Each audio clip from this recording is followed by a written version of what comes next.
For 15 years, I dedicated every waking hour to building my company. I wasn't just an employee, I was the heart and soul of that business.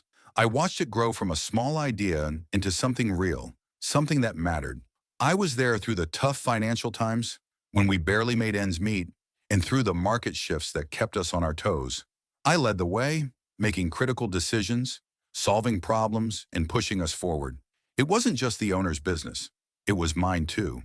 I cared for it like it was my own because, in a way, it was. The blood, sweat, and tears I poured into that company were unmatched. But all of that changed when the owner decided to sell the company to a larger corporation.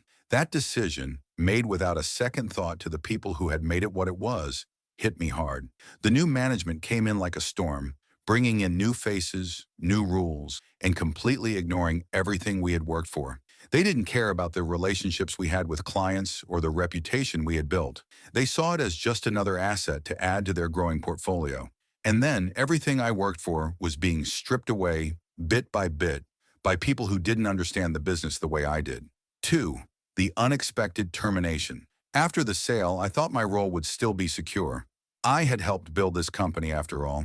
But one day, out of the blue, I was called into a meeting with the new CEO. No warning, no preparation, just a cold, "We're letting you go."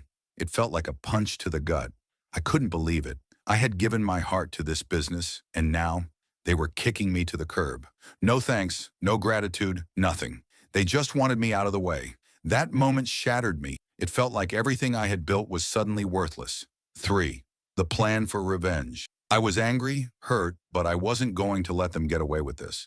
I knew I had to do something, but it wasn't going to be a rash, emotional outburst. I needed to think. I needed a plan. So I started digging into the company's structure, their weaknesses, anything I could use to turn the tables. I knew the ins and outs of the business better than anyone, and now it was time to use that knowledge against them. I started making connections, reaching out to former clients, and building a network.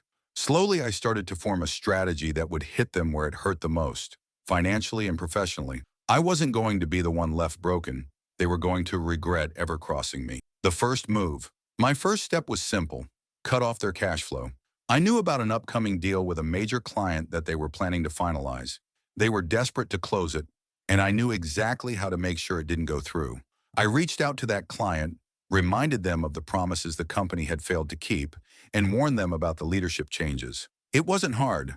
I knew the weaknesses, and I used them to make sure the deal fell through. It was a small win, but it felt so good. This was only the beginning. The fallout. The company's stock price dropped after the deal fell apart. Rumors started swirling about their internal chaos. Clients started pulling away, and it became clear that things were spiraling. The new management was scrambling, trying to figure out what went wrong, but they couldn't see it because they didn't understand the business the way I did. I watched from the sidelines, knowing I had set the stage for their downfall. It wasn't over, though. I still had more moves to make, but seeing them panic, it was a sweet taste of victory. When my boss retired, I thought things would be different, but I never expected the chaos that would follow. He decided to hand over the reins to his daughter, a woman with no experience in the industry and certainly no clue about what it took to run a company. It was clear from the start that she wasn't ready for this role. She had never worked in the trenches, had no understanding of our clients, and lacked any real knowledge of how our company operated. But her last name was enough for her to be handed everything on a silver platter. I watched in disbelief as she took over, acting as though she knew it all. From day one, it was obvious that she had no respect for the business. She tried to make changes that didn't make sense, pushing for new policies that were out of touch with what worked for us. We went from a smooth-running machine to a broken system. She treated the team like they were disposable and didn't care about the hard work we'd put in over the years. It was frustrating, watching her play boss when she had no idea how much time and effort had been spent building the company up. She was a figurehead, pretending to know what she was doing, while the real work fell to the rest of us. And it wasn't long before I realized things were about to get worse. The way she handled herself made it clear she saw us as nothing more than pawns to be moved around. Her decisions were erratic, and when things didn't go her way, she'd play the blame game. It wasn't just the decisions that bothered me, it was the attitude. She constantly dismissed the experience of the people who had made the company successful. It was as if everything we had worked for was now being torn down by someone who didn't even understand the basics. I could tell the others were starting to feel the same way. but no one dared to speak up. They were afraid of her, and who could blame them? She had the power, and that made her dangerous. But for me, it was more than just frustrating. It was personal. I had invested so much into this company. I had been there through the highs and lows, and now I was being treated like my contributions didn't matter. It didn't take long for the cracks to show. The people who had once been loyal, who had worked their hardest for the company, started to leave.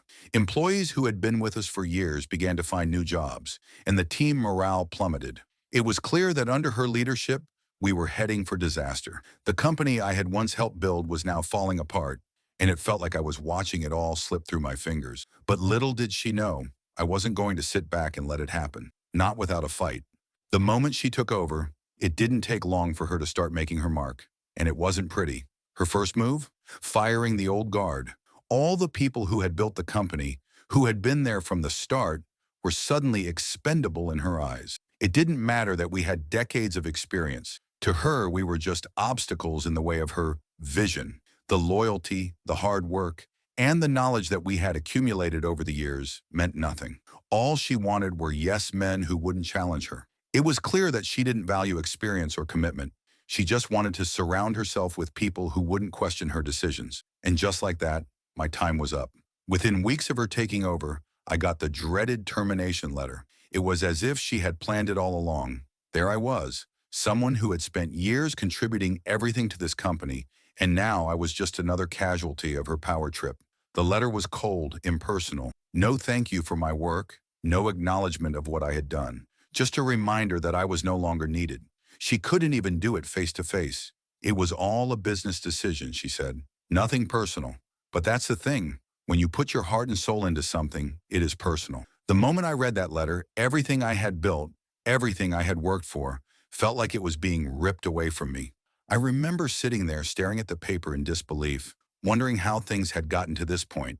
I had given my all to this company, put in the hours, made the tough calls, and weathered every storm. And now I was just another number on a list. She didn't care about me or the years I had dedicated to this place. She just saw me as dead weight that needed to be cut. It was insulting. It was infuriating. But more than anything, it was a wake-up call. If she thought firing me would be the end of me, she was in for a rude awakening. As I packed up my things, I couldn't help but feel a sense of betrayal. This wasn't just about losing my job. It was about the way she had torn apart everything I had worked so hard for. But I wasn't going to let it slide. I wasn't going to walk away quietly. She had just made a huge mistake, and little did she know that firing me would be the first step in her own downfall. It was time to show her that the old guard wasn't as easily erased as she thought. What she didn't know, and what I was counting on, was that I had a secret weapon in my contract, a clause that gave me an ownership stake in the company I had helped build from the ground up. It was something I had negotiated years ago. A piece of the pie for all the hard work, the late nights, and the sacrifices I had made to make that company successful. She never bothered to read the contract properly, and that mistake would come back to haunt her. When I first signed that contract, I had never imagined I'd have to use the clause, but now it felt like the perfect card to play. The ownership stake was my leverage, a powerful bargaining chip that she had completely overlooked. She might have thought she could just fire me and wipe away everything I contributed. But the truth was, she couldn't get rid of me so easily. That stake in the company wasn't just a piece of paper.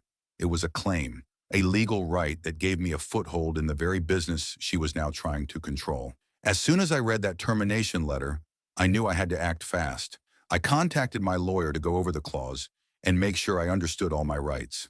The moment I found out that my stake was still valid, I couldn't help but smile. She had made the fatal error of underestimating me. I knew that she had no idea what she was dealing with, and now I had the power to turn the tables. The ownership stake wasn't just a symbolic gesture, it was a serious part of the business. And if I chose to exercise my rights, it could give me access to crucial financial decisions and internal workings. I could demand a seat at the table, something that would make her incredibly uncomfortable. The worst part for her was that she had no idea this clause even existed. I could practically feel the panic rising inside me as I imagined her reaction when she found out. She thought firing me would be the end of it, but I was about to turn her world upside down. I wasn't going to jump into anything rashly. No, I played it cool and took my time. But the moment I made my move, it would be a game changer. She had underestimated the value I brought to the company and thought she could simply push me aside, but I had something she couldn't ignore. My stake in the business was my way of saying, you can't just erase me. And when I finally made my move, she would regret not taking the time to read my contract thoroughly. She thought she could fire me and move on, but she had just walked into a trap of her own making. I didn't leave quietly. I could have stormed out, angry and frustrated, demanding justice for everything that was happening, but that wouldn't have helped me in the long run. Instead, I took a different approach, one that would ensure I had the upper hand when the time came. I knew that if I was going to take action, I needed to be smart, methodical, and prepared. So I made sure to document everything. I wasn't going to just let things slide. I was going to gather evidence that would make her realize she had underestimated me in ways she couldn't even imagine. I started with the small things, timesheet discrepancies that showed clear signs of negligence, errors in financial reports, and contracts that hadn't been updated in years. It was shocking how many issues had been left unchecked, but to her, they were just minor details. To me, they were the cracks in the foundation of her leadership. As I went through everything, I realized just how careless she had been in taking over the company. No updates, no proper audits, no checks and balances. It was a mess, and she was too blind to see it. I kept track of every little detail, from meetings she had missed to conversations I had with clients that were now in jeopardy. I even started making notes on the projects she had tried to push forward without proper preparation, decisions that would come back to haunt her later. She thought firing me would silence me, but I knew that silence could be dangerous.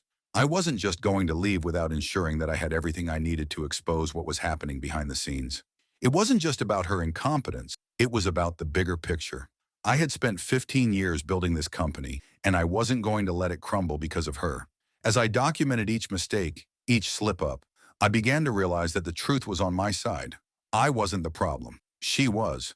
The more I dug, the more I uncovered. And every piece of evidence I gathered made it clear that I had a solid case, one that could not be ignored. By the time I was done, I had a mountain of documents, emails, and notes that painted a picture of her lack of preparation, poor decisions, and disregard for the company. I knew that when the time was right, I would use it all to my advantage. I wasn't walking away empty-handed. I was making sure that if I couldn't save the company, I'd at least have the power to expose the truth and hold her accountable. I wasn't going to let her get away with destroying everything I had worked for. So no, I didn't leave quietly. I left with a plan. She thought I was just a former employee, nothing more than a name on a list of people she'd gotten rid of to make her new company look shiny and fresh. What she didn't realize, though, was that I wasn't gone at all. I still had power. I still had connections. I had a direct line to key clients who trusted me and valued my input. And on top of that, I knew the company inside and out. Every secret, every deal, every bit of proprietary information she had no idea was still within my grasp. While she was out there patting herself on the back, thinking she'd won by firing me, I was quietly working behind the scenes, putting myself in the perfect position to strike. All those years I spent building relationships, all the time I invested in making sure the company thrived. None of that was erased just because she handed me a termination letter. I wasn't some employee who would just vanish into thin air. I had been there when the company made its biggest moves, and I still had access to everything that mattered. She hadn't even thought to change the passwords or lock down the files that I once had access to. It wasn't just about the clients either. I still knew all the ins and outs of the deals we'd been working on, the strategies we had in place, and the contracts that had been signed. All that information was still fresh in my mind, and while she may have thought she was in control now, I knew how to turn that information into leverage. She thought I'd be too bitter, too focused on the past to be of any real use, but that's exactly what she underestimated. My ability to think ahead, to adapt, and to use my knowledge to my advantage. As she made moves in the company, she didn't realize that every decision she made was being quietly noted. Every mistake she made was being stored away for the right moment. I wasn't just biding my time. I was waiting for the perfect opportunity to hit her where it would hurt the most. She had cut me off, thinking I was gone for good. But what she didn't realize was that I still had the power to influence the company's future. I wasn't just an ex-employee. I was someone who had built the company, and I knew exactly where the cracks were. And when I made my move, she wouldn't see it coming. It wasn't just about revenge anymore. It was about taking back control, about proving that she couldn't erase the impact I had made on the company, no matter how hard she tried. It didn't take long for the cracks in her leadership to start showing. Within just a month, everything began to unravel. Key clients, the ones I had spent years building trust with, started pulling out one by one. They weren't happy with the direction the company was heading, and they made it clear they weren't sticking around for whatever mess she was about to create. Production slowed to a crawl, and deadlines were missed left and right. The systems we had worked so hard to set up and maintain began to fail, and it was clear to everyone that she had no clue how to fix it. But the worst part? She couldn't even understand the company's own financials. As someone who had been there through thick and thin, I knew exactly how the numbers worked. I knew the margins, the profits, and the risks. But she had no grasp of any of it. I could see her stumbling in meetings, trying to explain away issues she didn't fully understand, trying to make decisions based on incomplete data. It was obvious to everyone watching that she was out of her depth. What I had built was starting to crumble under the weight of her incompetence, and it didn't take long for the employees, clients, and partners to see it. At first, it seemed like a few isolated problems, a client complaint here, a missed shipment there. But as the days passed, it became clear that these weren't just small hiccups. They were symptoms of something much bigger, a complete failure to manage the company properly. The production line started to slow down, and orders were piling up, but no one seemed to know how to get things moving again. The systems that had once been so efficient now felt outdated, chaotic, and barely functional. What had once been a well-oiled machine was now a ticking time bomb. Clients, frustrated by the delays and lack of communication, began to pull their contracts, and we lost projects that had been in the pipeline for months. The company's reputation, built over years of hard work and dedication, was slipping through her fingers, but she didn't know how to fix it. It was like watching a ship sink and knowing the captain had no idea how to steer it. Meanwhile, I sat back, watching it all unfold, knowing exactly how things were going to play out. She didn't have the experience or the foresight to handle the challenges that were now crashing down on her. The company I had helped build was on the brink of falling apart, and there was nothing she could do to stop it. It was almost too easy to predict. In her panic, she started making desperate moves, but none of them were working. Everything she touched seemed to fall apart, and she was quickly losing control. It was clear now. The company wasn't just facing a crisis, it was facing a complete collapse under her leadership. And I knew that at the end of all this, she would be the one to blame. I wasn't about to sit around and let her destroy everything I had worked for. I knew that if I wanted to make an impact, I had to think ahead and play my cards close. I joined a competitor, one that was hungry for the kind of success my old company once had. It was the perfect move, the right time. I had inside knowledge, the kind that could change everything for them, and I wasn't going to waste it. Using everything I knew about her father's company, from the clients we had served to the contracts we had failed to lock down, I began to work my new role with precision. I knew exactly where her weaknesses were. I knew the gaps in her strategies, the clients who were on the edge of leaving, the areas where her leadership was faltering. I used this to my advantage, not just for personal gain, but for the chance to bury her new business. I had spent years learning every detail about her company, its financials, its operations, its internal politics. She didn't realize that the very information she thought she had left behind was still mine to use. I understood the problems her father's company had struggled with, and I knew how to fix them in a way she never could. So I set my sights on one thing, securing a major deal that would hit her company hard, one that would leave her scrambling and prove once and for all that she wasn't cut out for the job. I worked my way into the new company, using my connections, my knowledge, and my experience to push through a deal that no one saw coming. I knew her clients, and I knew what they wanted. I tailored the offer just right, something that would appeal to them, fill the gaps she had ignored, and offer a better deal than anything she could provide. When the deal was signed, it was a major blow to her. The clients who had trusted her father were now turning to a competitor who actually understood their needs. Watching it all unfold, I could almost hear her panic. Everything she thought was under control was slipping away. The deal I had secured wasn't just another win, it was a game changer. It not only pulled valuable clients away from her, but it also exposed the flaws in her leadership. She couldn't compete with the level of knowledge and experience I had brought to the table. It was bittersweet. I wasn't just getting revenge for being fired. I was taking back control of a business I had helped build. In the end, my move wasn't just about landing a deal. It was about proving that I knew exactly how to play the game, and that she wasn't the only one who had the power to make things happen. I played my cards close, and in the end, I came out on top. It didn't take long for her to realize the mess she had created. It started with frantic phone calls. Calls I had expected, but didn't bother answering at first. I knew exactly what was happening. The company was crumbling, and she was drowning in the chaos she had made. Then the call came through again. This time it was different.